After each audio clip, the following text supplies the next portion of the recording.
A very hello to everyone.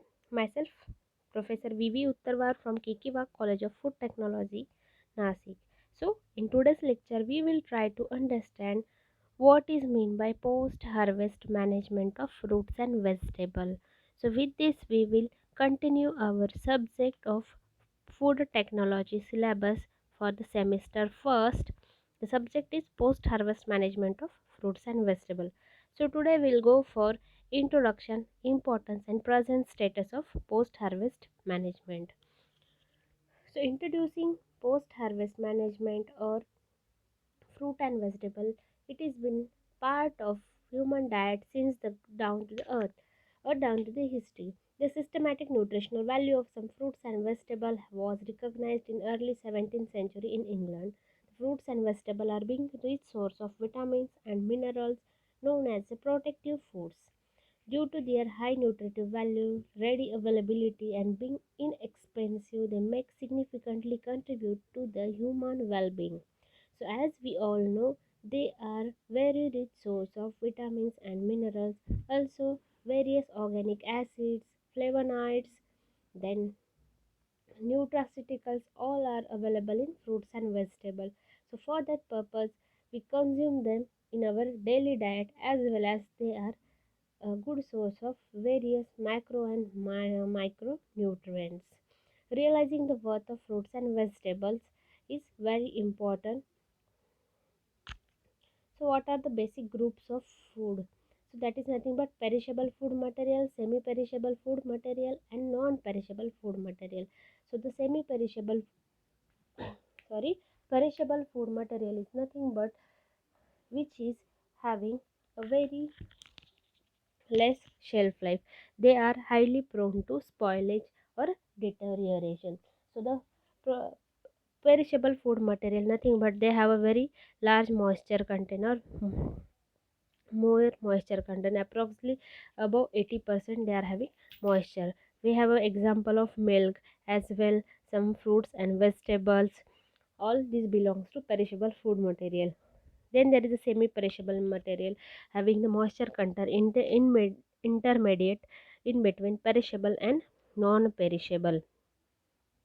Then there is a non-perishable food material having a very low moisture content and the shelf life is very high, as the examples are some cereals, pulses or grains or spices.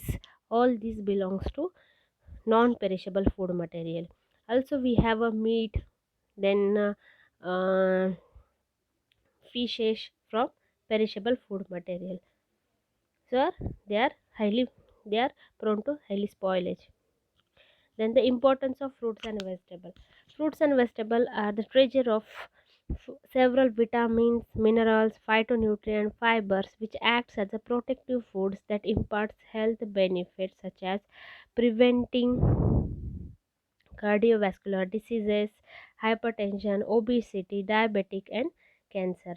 As there are various macro and micronutrients present in fruits and vegetables, as well as some vitamins, minerals, acids, nutraceutical. All these are available to the fruit and vegetable.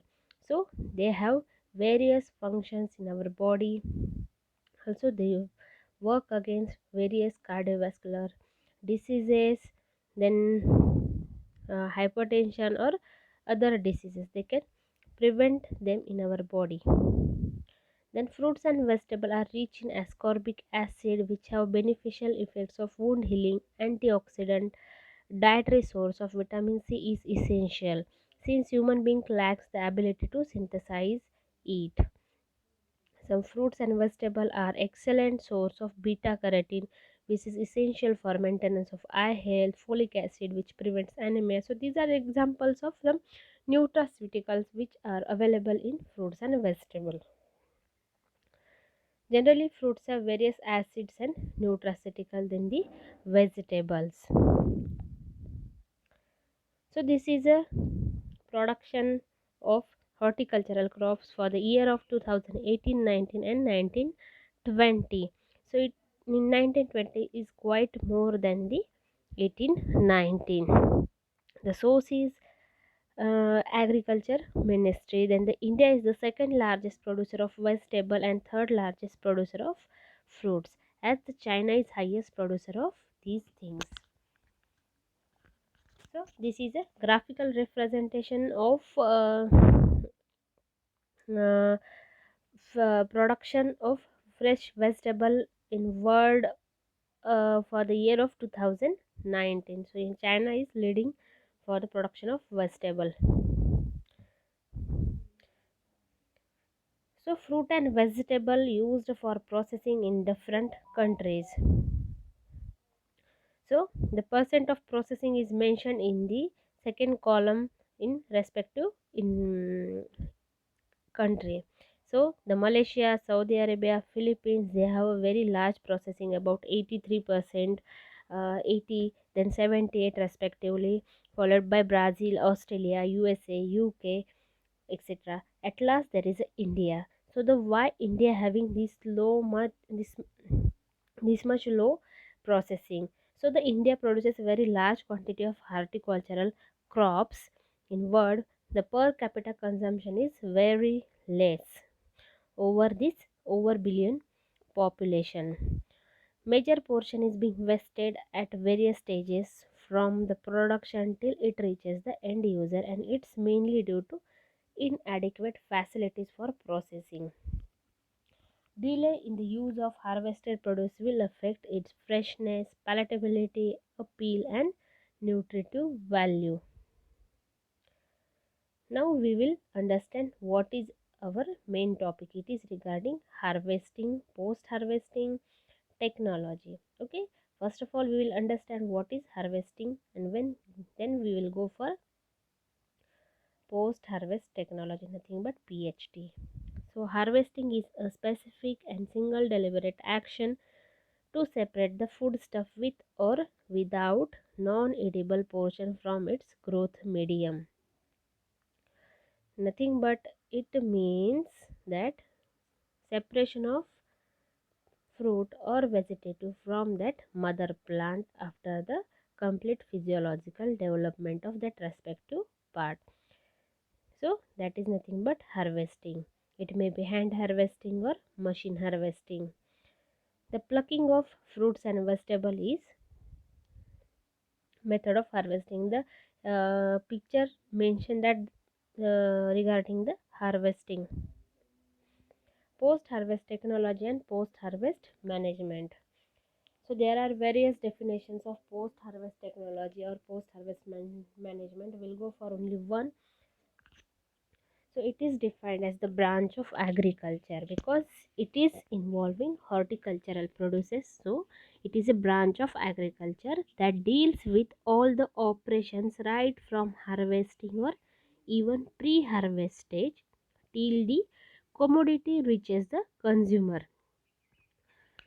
So the operations involved in harvesting or before harvesting up to the consumer all are involved in post harvest technology or all are part of the post harvest management.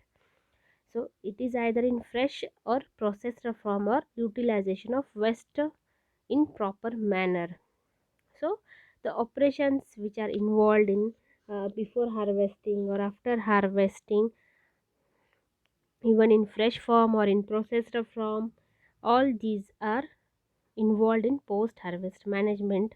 So that is nothing but the post harvest technology. So again, the post harvesting is all succeeding action after harvest are defined as the post harvest technique. From this period of time, all action is enters the process of preparation for the final consumption. So simply the word that is a farm to fork. So all actions which are involved in processing or from farming up to the consumer plate, so that are nothing but post harvest management actions. So here examples are mentioned. There is a pre-cooling, waxing, or cleaning, washing of fruits and vegetables, then sorting, grading, curing, transportation. All these are various uh, processes are involved in post harvest management. So, the field of study that adds to and uses this knowledge in order to develop affordable and effective technologies that minimizes the rate of deterioration is known as post harvest technology. So, what is the need of post harvest technology? So, the fruits and vegetable and ornamentals are identically harvested based on the optimum eating or visible quality. However, since they are living biological entities, they deteriorate after harvest. So, earlier I said that they are perishable food material. So, they are prone to spoilage. So that's why need to processing of that fruits and vegetable. So that's why this post harvest technology is quite important or needed. So the rate of deterioration varies greatly among the people or product depending on their overall rate of metabolism, but for many it can be rapid. For example, marketing chains where produce is transported from farm to end user within the short time period. However, with the increasing remoteness of production areas from population centers, the time lag from farm to market is considerable.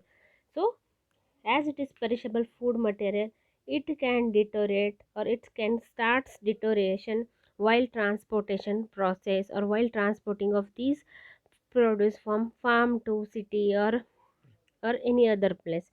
That's why this is a important. The deliberate storage of certain produce to capture better returns adds to the time delay between farm and end user by extending the marketing period into times of shorter supply. Then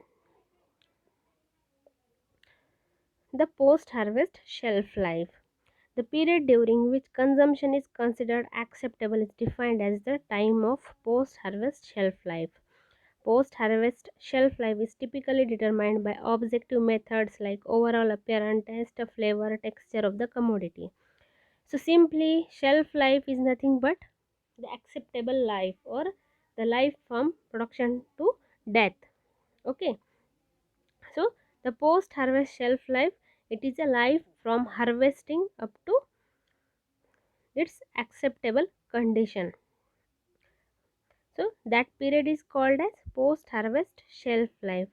Generally, for fruit and vegetable, we can recognize their shelf life by visual method, like we can assess their texture, their flavor, their taste. All these things can be assessed visually. Also, the mechanical calorimetric measurements are also there, but that we will learn in our practical session. Now we will understand what is meant by preservation and processing. So the technique of extending the storage life of produce without deterioration or without deteriorating its edible quality for further use. Processing, the application of techniques to prevent the losses through preservation, processing, packaging, storage and distribution. So simply preservation is one of the method of processing. So through preservation, we can extend the shelf life of that product, and the processing. For the processing, we can involve all the deliberate actions like preservation, packaging, storage, distribution. All these are included in processing. So post harvest technology. What is the role and importance of post harvest technology? So the first, that is a value addition to the produce. Nothing but we are going to process the fresh fruits, so we can prepare jam, jellies, etc. from this produce. So that is nothing but a value addition. Then contribution to economy. So with the value addition, the price of the product increases. It means that we get apple of 120 or 180 kg, but if we prepare apple jam, so the 250 gram, that will cost about 100 rupees. So like that we can add economy or we can add the value to the product. Then the tools for export earning. So that is also quite important. The processed products can be exported. Then employment generation, for value addition we require employees like for exports. So for all this we need humans or manpower. So automatically it will help for the employment generation. Then adding variety in taste and nutrition. Then waste utilization, so that is also one of the role of post harvest technology. Home skill preservation, supply of food to defense forces. So whatever the processor products that can be supplied to the defense forces. Then special canned fruits for infants and children, food supply to astronauts. So like that there are various roles of post harvest technology in the processing of fruits and vegetable. And the what is the role of post harvest technologist?